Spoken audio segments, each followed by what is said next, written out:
आज हम एक बहुत ही दिलचस्प किताब पर बात करने वाले हैं, युवाल नोआ हरारी की सेपियंस। पूरी किताब तो नहीं, पर उसका एक सार, एक परिचय हमारे पास है। हाँ, सेपियंस, मानव जाति का संक्षिप्त इतिहास। काफी मशहूर हुई है ये किताब। बिल्कुल। और ये जो सार है, इसी से समझने की कोशिश करते हैं कि आखिर इसमें ऐसा क्या है, ये इतिहास को कैसे देखती है और दुनिया भर में इतनी चर्चा क्यों हुई इसकी। सही बात है। इस सार में कुछ खास बातों पर जोर दिया गया है लगता है। हाँ, जैसे ये कहता है कि किताब बड़ी कुशलता से लिखी गई है और 3 खास क्रांतियों पर फोकस करती है: संज्ञानात्मक, कृषि और वैज्ञानिक। वो ये 3 पड़ाव। हाँ, लेकिन क्या ये सिर्फ इतिहास के चैप्टर हैं या कुछ और बात है? सार तो इशारा करता है कि इनका असर आज भी है। नहीं, ये सिर्फ चैप्टर नहीं हो सकते। मतलब जिस तरह से सार में लिखा है, ऐसा लगता है कि ये वो मोड़ हैं जिन्होंने हमें होमो सेपियंस को पूरी तरह बदल दिया। अच्छा, कैसे?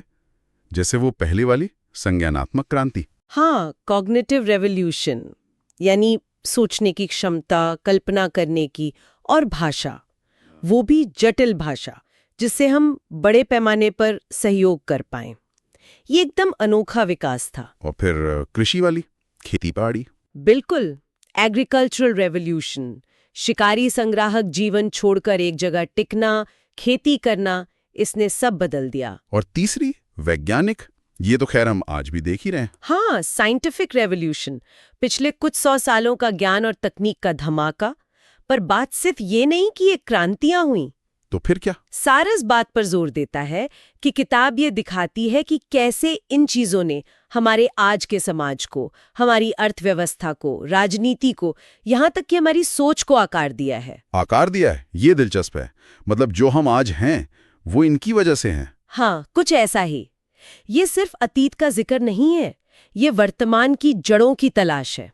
जैसे वो संज्ञानात्मक क्रांति, सार ज्यादा विस्तार में तो नहीं जाता, लेकिन सोचने पर मजबूर करता है कि हरारी के हिसाब से वो क्या था जिसने हमें बाकियों से इतना अलग कर दिया।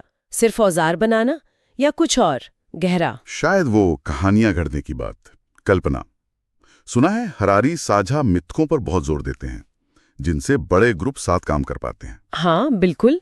सार सीधे सीधे मिथकों की बात नहीं करता, पर जब वो कहता है कि समाज और राजनीति को आकार दिया, अच्छा, तो इशारा शायद उसी तरफ है। मतलब हजारों लोग एक साथ कैसे काम करेंगे, किसी नियम, किसी भगवान, किसी देश, किसी ऐसी चीज पर विश्वास करके ही जो असल में भौतिक रूप में है ही नहीं। हाँ, ये तो सोचने वाली बात है। ये एक क्षमता शायद उसी क्रांति से आई होगी और किताब इसी के नतीजों को देखती होगी। सही कहा। ये सिर्फ दिमागी छलांग नहीं थी, इसने समाज बनाए, बिगाड़े। और फिर आई कृषि क्रांति। आमतौर पर तो हम इसे तरक्की ही मानते हैं, है ना? भाई खाना मिला, एक जगह टिके। हाँ, आमतौर पर तो यही सोच है। लेकिन ये आकार देने वाली बात, इसमें कोई और पहलू भी है क्या? क्या ये सब अच्छा ही था? बहुत अच्छा सवाल है। मैंने भी सुना है कि हरारी कई बार कृषि क्रांति को एक तरह का धोखा या जाल मानते हैं। धोखा? हाँ, सार में ये साफ नहीं है, पर आकार देना हमेशा बेहतर बनाना तो नहीं होता है ना? नहीं, जरूरी तो नहीं। तो हो सकता है किताब ये तर्क देती हो कि खेती से अनाज भले ज्यादा हुआ, पर आबादी बेतहाशा बढ़ी, बीमारियां फैलीं, समाज में ऊंच नीच बढ़ी, और शायद ज्यादातर लोगों के लिए जिंदगी पहले से ज्यादा मुश्किल हो गई। क्या बात है! मतलब खाना ज्यादा पर शायद जिंदगी की क्वालिटी गिरी। ये तो एकदम अलग नजरिया है। बिल्कुल, और यही किताब को दिलचस्प बनाता है शायद। ये सीधी कहानी नहीं सुनाती, बल्कि जो हम मानकर चलते हैं उस पर सवाल उठाती है। सार कहता है ना कि किताब क्यों और कैसे पढ़ जाती है। सिर्फ ये नहीं कि कृषि क्रांति हुई, बल्कि क्यों हुई, उसके नतीजे क्या निकले जिनकी उम्मीद नहीं थी, और उसने हमें लंबे समय के लिए कैसे बदल दिया। सही है, ये विश्लेषण ही इसे खास बनाता होगा। हाँ, सतही जानकारी से कहीं आगे। और फिर तीसरी वैज्ञानिक क्रांति, सार कहता है ये भी हमारे आज के समाज, अर्थव्यवस्था, राजनीति को आकार देती है। ये तो शायद सबसे साफ दिखता है। हाँ, ये तो बहुत स्पष्ट है। पिछले 500 सालों में दुनिया जितनी बदली है, बाप रे शायद पिछले हजारों सालों में नहीं बदली होगी। सही बात। तकनीक, दवाइयाँ, कम्युनिकेशन, सब कुछ। और सार इशारा कर रहा है कि किताब शायद दिखाती है कि कैसे वैज्ञानिक सोच, खोजें और उनके इस्तेमाल ने सिर्फ हमारी भौतिक दुनिया ही नहीं बदली, बल्कि हमारी पूरी ग्लोबल व्यवस्था, पूंजीवाद का उदय, यहाँ तक कि हमारे भविष्य की उम्मीदें और डर, सब कुछ नए सिरे से तय किया है। ये सिर्फ विज्ञान का इतिहास नहीं लगता। ये विज्ञान के असर का विश्लेषण लगता है, सामाजिक, आर्थिक, राजनीतिक। बिल्कुल। तो इन तीनों को एक साथ देखना, संज्ञानात्मक, फिर कृषि, फिर वैज्ञानिक, ऐसा लगता है जैसे इंसान के सफर की पूरी कहानी कहने की कोशिश है। हाँ, एक बड़ा कैनवस। और सार ये भी कहता है कि किताब इतिहास के साथ साथ मानव शास्त्र, एंथ्रोपोलॉजी और मानव विकास, ह्यूमन एवोल्यूशन जैसे विषयों को भी साथ लाती है। सिर्फ इतिहास क्यों, काफी नहीं है ये कहानी कहने के लिए। क्योंकि हम सिर्फ ऐतिहासिक घटनाएं नहीं है ना, हम एक जीव भी हैं।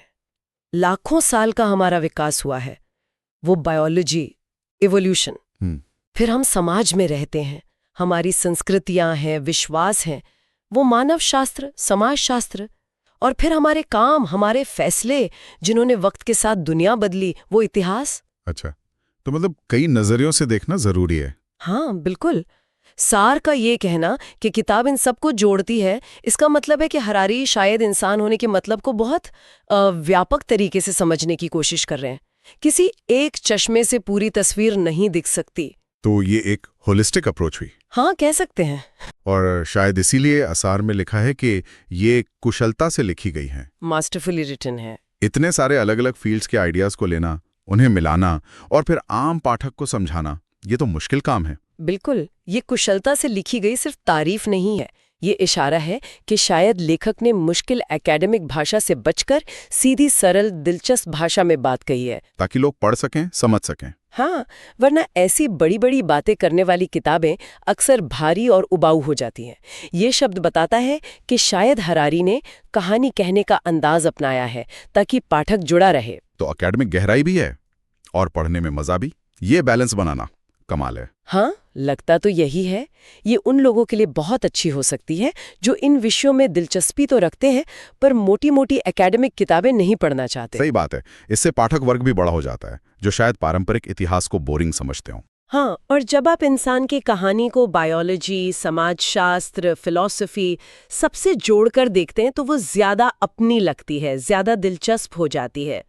सार से तो यही लगता है कि किताब ये करने में कामयाब रही है। इस पूरी बातचीत से एक बात तो साफ हो रही है, ये जो सार है ये बता रहा है कि सेपियंस सिर्फ ये नहीं बताती कि अतीत में क्या हुआ था, ये एक तरह का आईना है। ये दिखाता है कि हम आज जो हैं यहाँ तक पहुंचे कैसे हैं। ये उन धागों को पकड़ती है जो हजारों साल पहले की चीजों को हमारे आज के जीवन से जोड़ते हैं। बिल्कुल सही। हमारे समाज, हमारी अर्थव्यवस्था, हमारी राजनीति, यहाँ तक कि हमारी खुशियाँ, हमारे दुख, सब कहीं ना कहीं जुड़े हैं। तो ये वर्तमान को समझने के लिए अतीत में जाना है। हाँ, सार के हिसाब से किताब सिर्फ क्या हुआ नहीं बताती, बल्कि ये समझाने की कोशिश करती है कि जो हुआ उसका मतलब क्या है और वो आज भी क्यों जरूरी है। तो कुल मिलाकर इस सार के आधार पर सेपियंस एक ऐसी किताब लगती है जो बड़े सवाल उठाती है, जो हम मानकर चलते आए हैं, उन्हें चुनौती देती है और मानव इतिहास को एक बहुत बहुत बड़े कैनवस पर देखने का नजरिया देती है। ये सिर्फ जानकारी नहीं, एक सोच, एक दृष्टिकोण देने की कोशिश है। हाँ, और इसी बात से एक ख्याल और आ रहा है मन में। ये सार बार बार कहता है कि इन क्रांतियों ने हमारे वर्तमान को आकार दिया, है ना? हाँ, आकार दिया, ये शब्द बार बार आया है। इस शब्द से ऐसा लगता है जैसे ये सब होना तय था, जैसे यही रास्ता था। लेकिन क्या वाकई ऐसा था? मतलब क्या ये सब होना अनिवार्य था? सोचिए, अगर कृषि क्रांति कुछ हजार साल बाद हुई होती या उसका तरीका कुछ और होता, या वो संज्ञानात्मक क्रांति में भाषा की जगह कुछ और ज्यादा विकसित हो जाता। हाँ, या फिर वैज्ञानिक क्रांति यूरोप में ना होकर कहीं और शुरू होती। तो आप इतिहास की आकस्मिकता की बात कर रहे हैं। क्या होता अगर? बिल्कुल वही। अगर इन क्रांतियों का क्रम या उनका समय या उनका रूप जरा भी अलग होता तो आज की दुनिया कैसी होती? पता नहीं, शायद बहुत अलग। क्या हमारे समाज ऐसे ही होते? क्या देशों का ये विचार आता? क्या पूंजीवाद ऐसा ही होता? हमारी नैतिकता, क्या वो भी यही होती? ये तो गहरा सवाल है। ये सार हमें ये सोचने पर मजबूर करता है कि किताब शायद ये भी दिखाती है कि हमारा आज कितना नाजुक है, कितने संयोगों पर टिका है, कि ऐसा ही होना तय नहीं था। हाँ, ये सिर्फ ये नहीं बताती कि हम ऐसे क्यों बने, बल्कि ये भी सोचने को उकसाती है कि हम कुछ और भी बन सकते थे। इतिहास एक सीधी लकीर नहीं है, बल्कि एक पेड़ है जिसकी हजारों शाखाएं हो सकती थीं। और हम बस एक शाखा पर हैं। बिल्कुल। और ये सोचना कि हम इस विशाल पेड़ की बस एक टहनी है, ये अपने आप में एक बहुत गहरा विचार है। खैर,